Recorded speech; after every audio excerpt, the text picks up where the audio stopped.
The Prime Minister was said to have visibly relaxed towards the end of the Chequers summit. She thought she'd avoided ministerial departures. But overnight, she has lost the Brexit Secretary, David Davis, and this afternoon, the Foreign Secretary, who toasted her future success over dinner on Friday. The Prime Minister! Boris Johnson told Mrs May he was resigning just as she was about to make a statement to the Commons.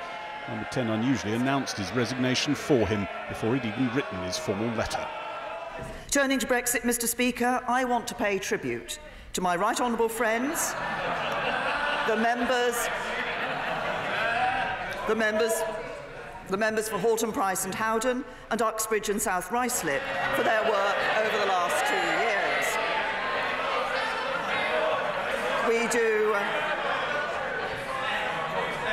We do not agree about the best way of delivering our shared commitment to honour the result of the referendum. As she spoke, Boris Johnson was still in the Foreign Secretary's official London residence, but his belongings were being shipped out.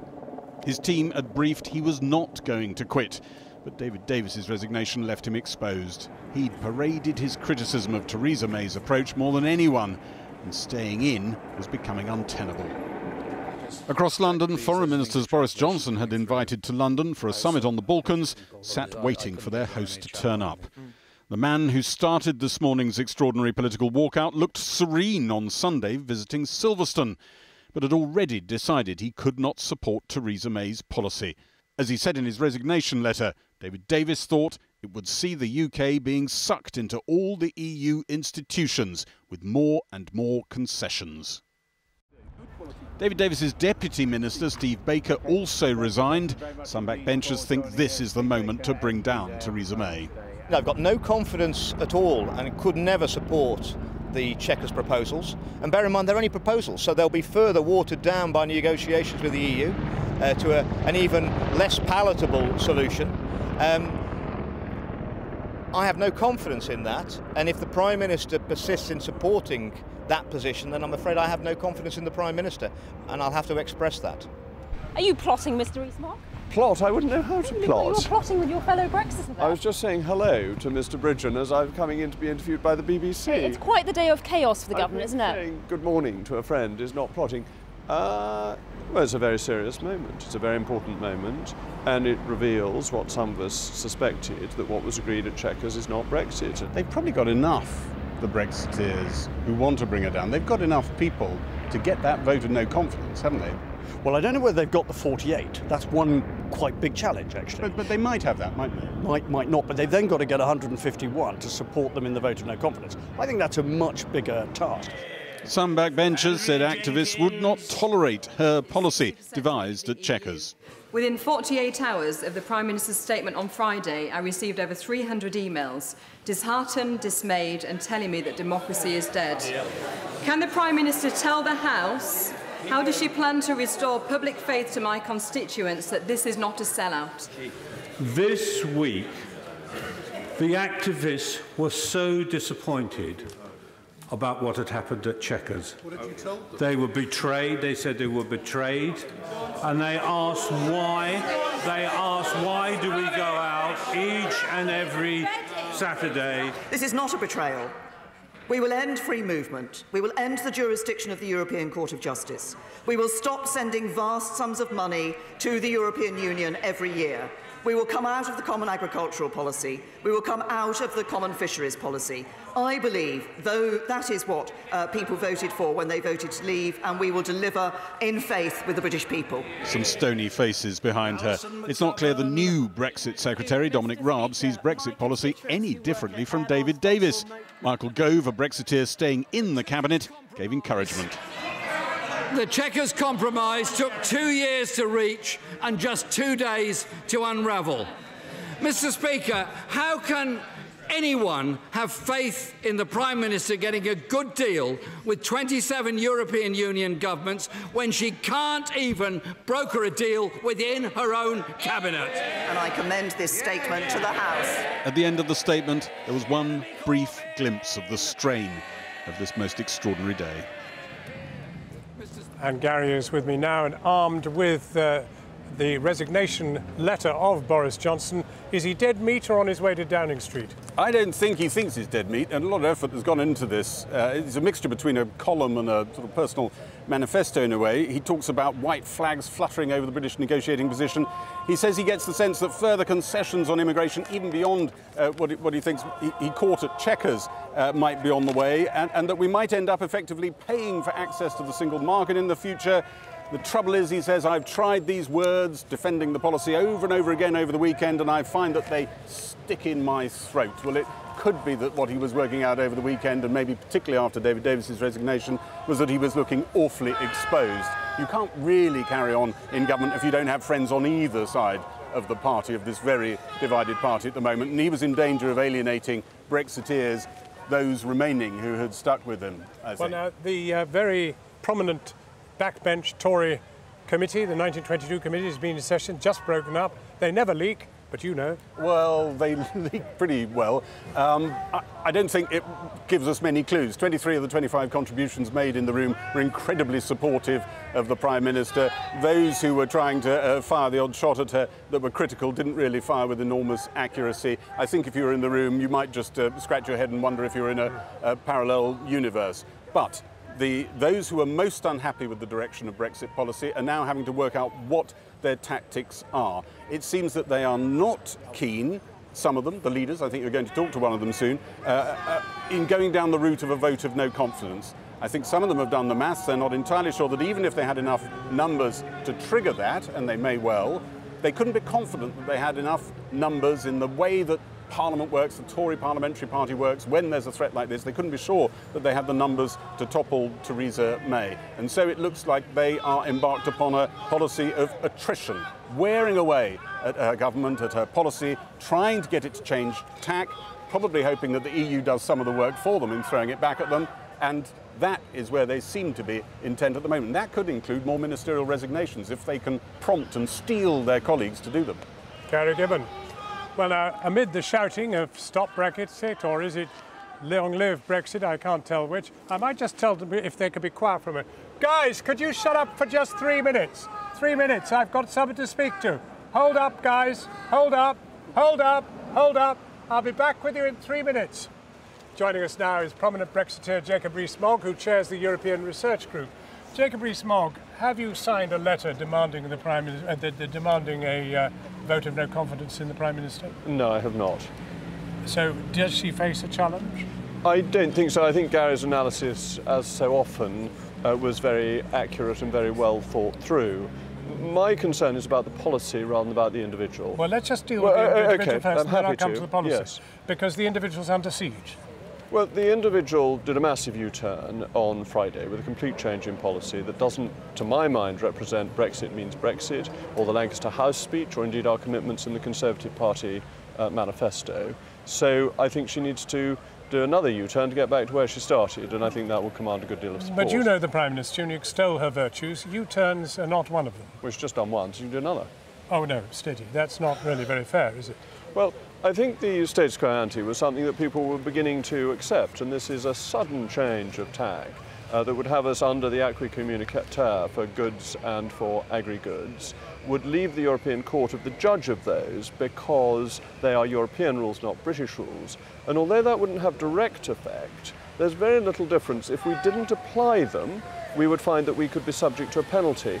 And there's not a huge difference in that and the current situation. This is a rather subdued Rees-Mogg, to be absolutely honest. I'm almost as jolly as your friends over there, who did a good job of trying to silence. I'm very impressed. In trouble. I think the fact is the genie is out of the bottle. She has declared her colours. She is not going to go back on it. You can't come out with a white paper, which actually embraces all these things you've mentioned just now, and then say, sorry, I was wrong.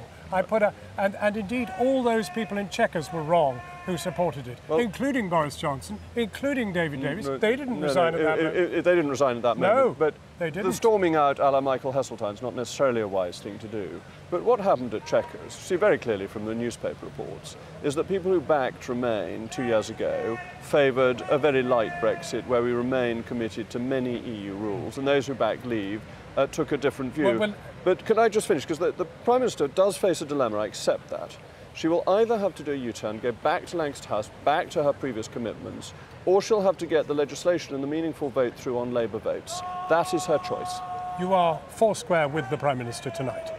I support her as Prime Minister, but I do not support her policy as emerged from Chequers. You can't have one without the other, can you? Well, I think you can. You can support many aspects of policy. She's messed up as far as you're concerned. Well, I think Friday was a mistake, and I think it went away from her own red lines. I mean, I think the red lines becoming a white flag, as per Boris's letter, is a very good line.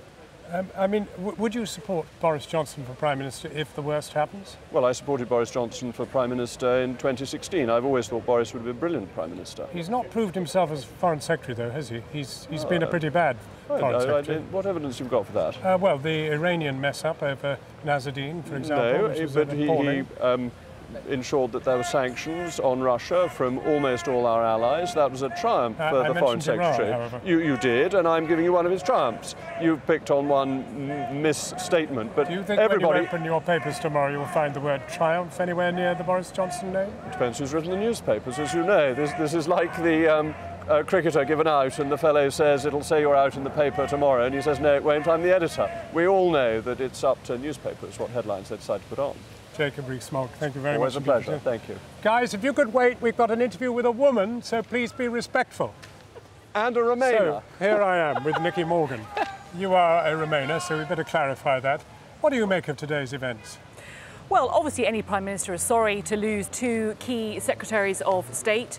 I think, though, the fact that she asserted collective responsibility so definitively, and that's what she did again in the party meeting this evening, was important because actually the country wants to see a united cabinet position now. This is very important. If we're going to go and negotiate this with the EU, there's got to be a united position. And so I think it was always clear. I think I said on Friday others did. If people couldn't stick to it, they had to leave. I love your terminology, but united position is hardly the position tonight.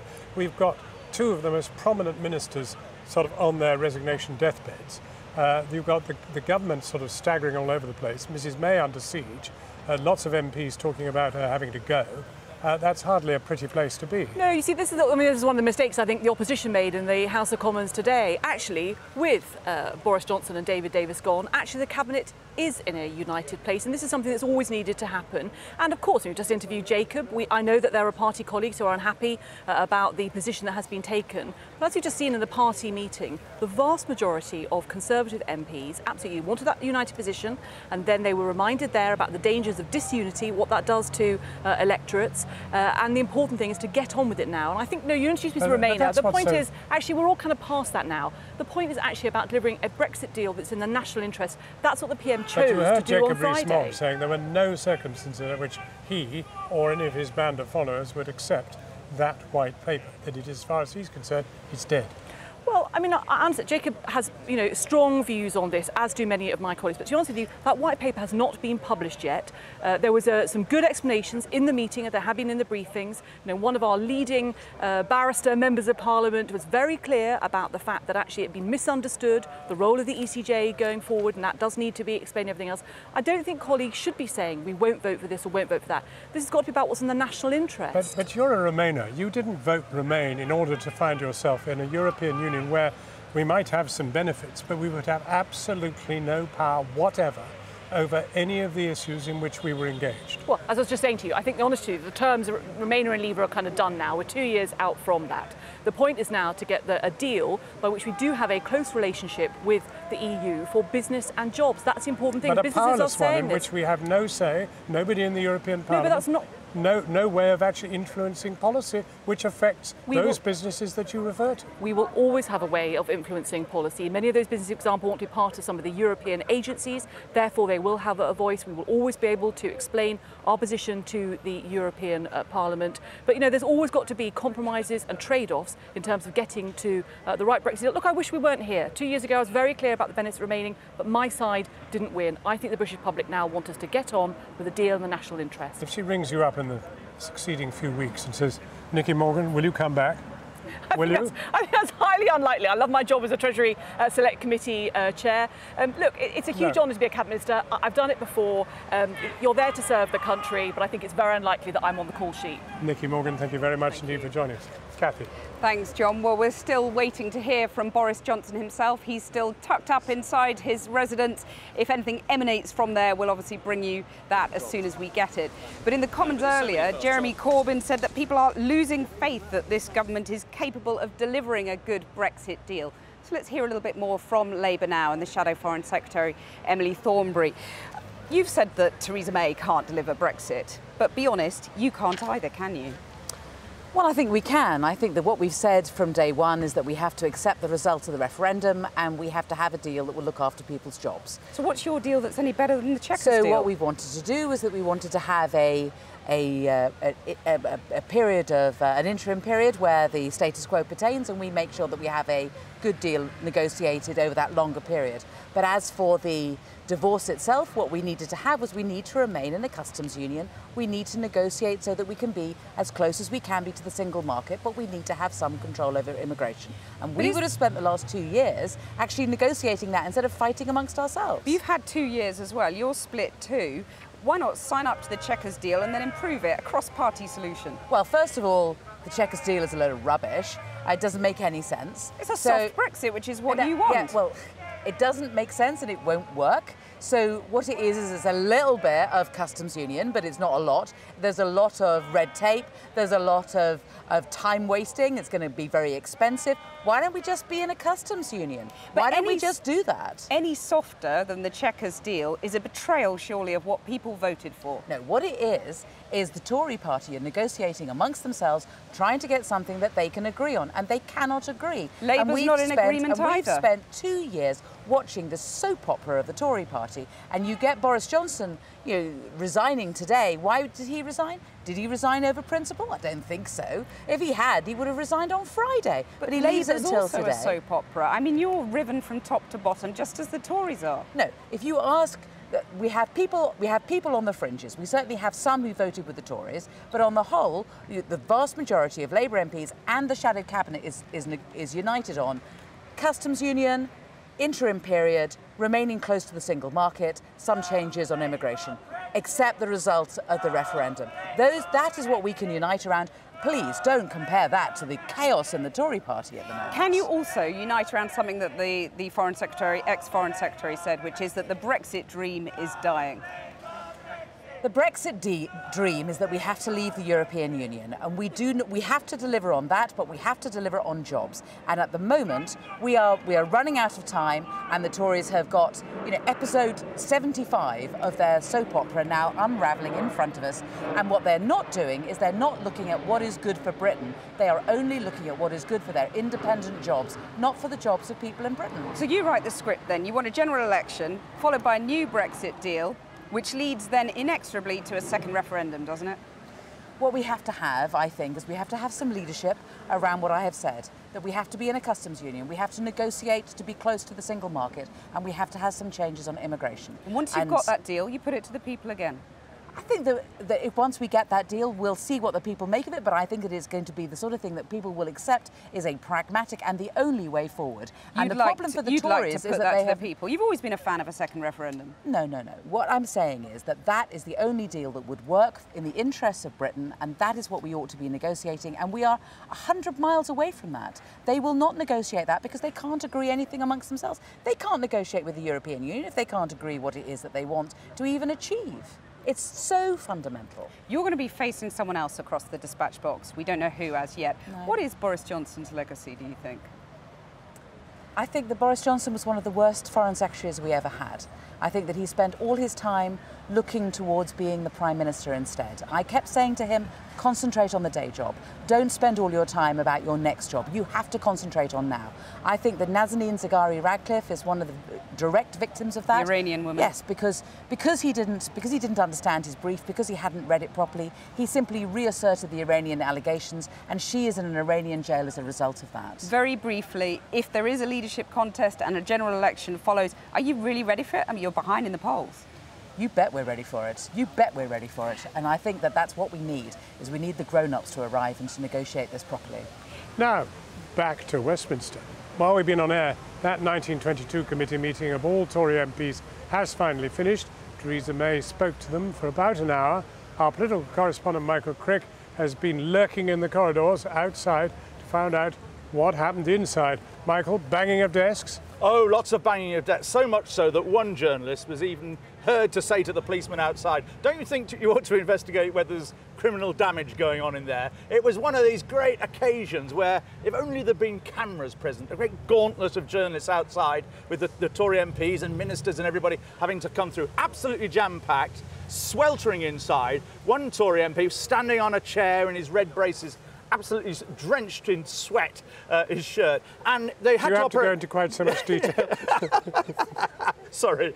And they had to operate a one-in, one-out system. And indeed, the Home Secretary turned up rather late and for a while. And of course, he's the man whose job it is to exclude people normally. Well, he was excluded for a minute or two, but managed to squeeze his way in. The Prime Minister seems to have done rather well. There were only 4, 5, 6 voices of dissent. Philip Davis said that she had orchestrated a Remain coup. I think on the whole, though, that the Brexiters were keeping quiet. Some of them, of course, didn't turn up. David Davis, Boris Johnson, Ian Duncan-Smith, I don't think was there. So it was a pretty good evening for Theresa May. She warned them that if they mutinied, then they would get Jeremy Corbyn. She also teased them and said at one point, and you know, I'm thinking of going off on a walking holiday in Switzerland, and they shout out, "No, no, don't do it, don't do it."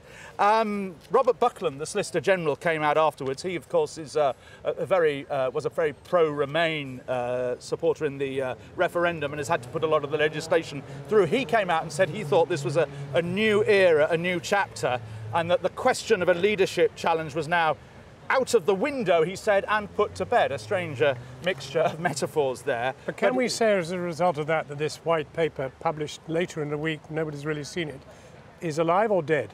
Well, I think it's still going ahead. Yes, they've got to produce the white paper. They've got to come up with something to show the Europeans and send the new Foreign Secretary and the new Brexit Secretary around the European capitals to sell it. Well, the European Commission President Donald Tusk has decried the mess caused by Brexit, declaring on Twitter, "I can only regret that the idea of #Brexit has not left with Davis and Johnson, but who knows?" A short time ago, I spoke to the leading socialist MEP, Ana Gomez, in Brussels. She's a senior member of the European Parliament's Home Affairs and Justice Committee. I started by asking her how she viewed today's rather dramatic developments. Indeed, as dramatic, mostly for Britain. Not really surprising. Some people had said the Chequers would be a body bag summit. Indeed, it is a body bag summit. And these bags with bodies show that not even within the cabinet of the Tory cabinet there could be agreement on what kind of deal to propose to the EU. I think that the Brexiteers never figured, indeed, what to propose to the EU. What's the alternative? And any alternative is bad. Is bad for Britain, is bad for the EU as well. Surely the problem for the EU is that no deal on Brexit is worse for the EU, potentially, than it is for the UK. I think for both sides, a chaotic exit is a catastrophe for both sides, but I think it's going to be worse for Britain than for the EU. It's a nightmare. Why not give back the word to the people? Why not rethink throughout the British nation what's best for Britain? You're suggesting a second referendum, but surely that's frustrating the will of the people. They have asked for Brexit. Surely now the UK government, with the EU's cooperation, has to deliver Brexit. Well, first of all, as you know, it's very clearly demonstrated the majority of the people who voted for Brexit voted on the basis of lies by the Brexiteers who would never be able, as it is demonstrated, to deliver, because they had no alternative, really. So what's there now as an alternative? It's a disaster for Britain. So why shouldn't the people be able to go back and reconsider? Isn't it equally disastrous for the EU, given all the cars, for example, that the Germans manufacture, the wine that the French export to Britain. So therefore, doesn't the EU need to move towards Theresa May? Absolutely. I mean, the EU will move one way or another, but those of us who are truly pro-European, of course we would like to keep Britain in the EU. Britain belongs to the European Union, and that's why a second referendum is a perfectly democratic way out of this mess. And yes, it's been a waste of time for everybody, for the EU as well, but rather have it back on track on the basis of a democratic decision by the people of Britain than just going down the cliff, because this is what it is. It's going down the cliff for Britain and for the British people. Just finally, do you think that Boris Johnson and David Davis are a big loss to the UK cabinet and also, obviously, to the Brexit project? No, I don't think they were any big loss. But I think David Davis obviously had never any strategy, never understood what was at stake. And Boris Johnson neither, but Boris Johnson probably has an objective, which is to unseat Theresa May. So I think that the strategies of these two egotistic men are different. And actually, it's a mess in which the Tory party indeed put Britain. And the EU as well, in a way. Joining me now with their reaction are the Spectator editor Fraser Nelson, former Labour advisor Aisha Hazarika, and the Times and Spectator columnist Matthew Parris. Let's just start with one background question.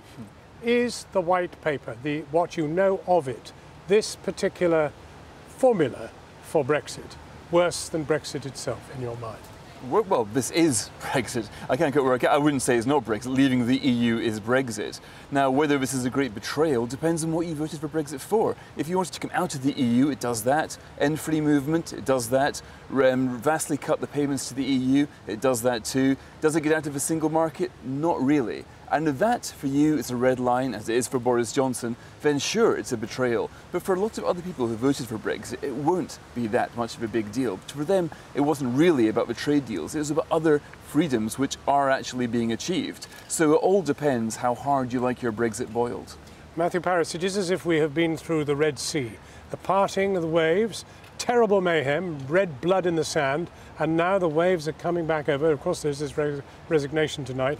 Is this the worst political crisis that you can remember since Suez? Oh, good Lord, no. There have been terrible. Michael so Heseltine storming out. Yes, I mean, John Major put up with far worse from the Euro crazies than Mrs May. I don't think he ever talked about polished turds. No, his language, bastards, I think, came up, as far as I recall. Azarika, what do you make of it? Aisha. Well, Brexit just continues to be, as Danny Dyer said, the Shakespeare of our time, a mad riddle that nobody can solve. And I think Fraser hit the nail on the head. Everybody has different interpretations of what they want for Brexit. It's now being put through this political filter with the Conservative Party, and it's pointing to a bigger battle in the Conservative Party. It's actually beyond Brexit. It's a battle for the ideological heart of the Conservative Party. And Theresa May has always been trying to sort of bring these groups together, and I think it is an impossible task. But apparently there were only 6 people who really voiced opposition in the 1922 committee, Fraser Nelson. So has she won? Well, when the Tory MPs met about an hour ago, there were, of course, normal signs of support for the Prime Minister, but it doesn't mean to say she's won. But here's the thing, under Tory rules, they can only make one attempt at a confidence motion a year. If they fail, they have to wait for a whole year. So they'll only make an attempt if they're sure they're going to win, and they don't have the numbers. Neither David Davis nor Boris Johnson has much of a plan for what next. So there will have been lots of phone calls made today. Can we topple her? Answer, no. So I think we can see it fizzling out. Is that how you read it, Matthew? I think fizzling out is the most likely thing. I remember there was a point when lots of Gordon Brown's ministers started resigning, and we thought it would become an avalanche, and it didn't. Boris Johnson will hope there are going to be more. I mean, what a toad, Boris Johnson, toasting cabinet unity, then waiting the next day to see whether anyone has the guts to go over the top, waiting for David Davis to go over the top, and then creeping over the top himself. He will not have burnished his own reputation by this. As one who toiled for Harriet Harman and indeed for Ed Miliband, How do you read the Labour Party at the moment? Because, to be absolutely honest, there's nobody in the country who knows a hang what Labour's policy on Brexit is. But in a way, Labour has not been defined by Brexit in the same way that the Conservatives are right now. You can have many, many criticisms over Jeremy Corbyn, but actually he's proving to be a very lucky general in politics. But forgive me, and Labour is being defined by it. It's literally not knowing the hell what it's going to do. I'm not sure if that's the case, because I think if you're a Labour supporter, you're more a Labour supporter because of things have been like highly anti-austerity, you know, you want a different type of economy. Brexit is not the crisis it is for the Conservatives are caught in this Brexitential crisis. The Labour Party has got many, many problems of its own, but I don't think Brexit is its key issue with the wider public. I completely agree with that. It now defines the Conservative Party, and it could destroy the Conservative Party. Again. Yes. But I think the Conservatives It's extraordinary you're veering between total peace and complete mayhem. Perhaps that's where we are. It's not total peace. It is that Theresa May must not exaggerate the size of the threat. I think it will subside. I think the Tories know they're one step away from a kind of Reservoir Dogs finale to this, where they form a circular firing squad. Yes. They are aware of their own bloodlust and how much it can bring the whole government down. And I think right now they're self-aware. So I think they're going to think, no, we're not going to get over this because we know how it will end. Just 1 day, 2 days of this will bring the whole pack of cards tumbling down. I don't think we can say that Theresa May is the greatest Prime Minister of all time. I mean, is she? No, I mean, I'm not asking that question. Yeah. I'm asking how on earth she's going to come through this. Well, to the extent that she has a strategy, it is to let reality do the heavy lifting. And reality is still there. Reality says there is no majority in Parliament for a hard Brexit. And reality says that most of the Conservative backbenchers are on her side. I mean, she's been managed decline politically since she fluffed up that general election campaign. But she will cope with this crisis as she does. She just has to get through the day. She literally lives day by day just to survive each and every one. And the country is suffering because there's so many other big issues that are not being dealt with at the moment. She's actually basking in Mrs. Thatcher's old phrase, TNA. There is no alternative. That's right. Tina is Theresa May's best friend, and right now she worked out on Friday. She raised the stakes because she knew that they could come at her, but they didn't have the plan and they didn't have the numbers. So it is proved. If she weathers both of these resignations, and by 2 weeks' time there aren't any more, then she may even emerge stronger because her critics in the party will have done their worst. They can't reach her, and they'll have worked out that it's her way or no way. Does the Spectator think that Boris Johnson is dead? By no means. There was lots of political life. A lot of people have written Boris Johnson. Prime Minister? Oh yeah, there's no office and state beyond it. But you'll be surprised. It's like one of those horror films where the hand comes up at the end, you know. Oh. I think Mrs. May's problems are not in the immediate. I think they're in the middle term. She now leads a government which doesn't really have a majority. There is a minority of Brexiteers who now just want to destroy her. And whether the government's going to be able to get its business through in the months ahead is more likely to define whether she carries on and what happens tomorrow. Well, they won't destroy it because we don't have the numbers, and it's as simple as that. And that's what we've learned today. That's what Boris Johnson is calculating this evening. What he does next is a very interesting and open question, but I can't see it leading to Theresa May's downfall, not in the short term anyway. We've been keeping a close eye on the residence of the now ex-Foreign Secretary. He's yet to leave. But what does he leave behind in his wake, do you think? A horrible mess for Theresa May. She said to one cabinet minister last week, I'm in serious trouble if Boris and David go. And we are now in that place and trying to assess, as she is, just how much the trouble is. And we have had one piece of news from Downing Street, which is that if there were to be a vote of no confidence, the Prime Minister would definitely hang around to contest it. The great question is, will they dare? And then also, what is the threshold? Because in theory, once you've got that vote of no confidence, Theresa May might say, if I've got 50% plus one of the MPs, that's it. Awful lot of cabinet ministers, ex-cabinet ministers, backbenchers I talked to today, all came up with the same number. If her opponents got close to 100, then she'd have to go. So a third of the party would be the metric. It looks to me as though they aren't confident that they can press that button and make that whole device work, not at the moment anyway. And so Boris Johnson has had a destabilising effect. You could see she wasn't entirely comfortable with the situation at all, even though she does a rather good sort of straight face in the House of Commons. But he hasn't actually finished her off. Well, you talk about a horrible mess. Boris Johnson had another word for that over the weekend. But the 48, the other key number, the 48 letters needed to trigger this motion of no confidence. The rumour mill's been going into overdrive. What is the actual hard facts on that? The hard facts are that there are a core. Feels to me like something like 24 who would sign the letters tomorrow, another 24 who say they would, but you can't be quite so sure. What's interesting, though, is looking at how many people get exercised and animated in the Conservative Party at any one point, and how it's dividing. We were talking earlier about the 1922 committee. It was packed with loyalist MPs, lots of loyalist questions to Theresa May. This is a party that now can't share a room with itself. The other lot, the Brexiteers, the hardline Brexiteers, European Research Group, they were having their separate meeting simultaneously almost, just a little bit afterwards, and they're in another room, 80 plus of them tonight. That's a bit of a record. So they're going to carry on flexing their muscles, trying to show that they've got the capacity to inflict pain, but it's not quite clear how they're going to do it just now. And in a couple of sentences, is the Chequers plan dead or on life support? Theresa May is adamant it is still there. It will be formally announced on Thursday, but one of the most interesting developments today, reaching out to Labour MPs, some officials there, talking to Labour MPs, other opposition MPs, trying to explain the policy to them, maybe just in case they need them further down the line. I'm told that meeting turned into a horrible mixture of the thick of it meets a Danish noir, but then kind of so did the whole day.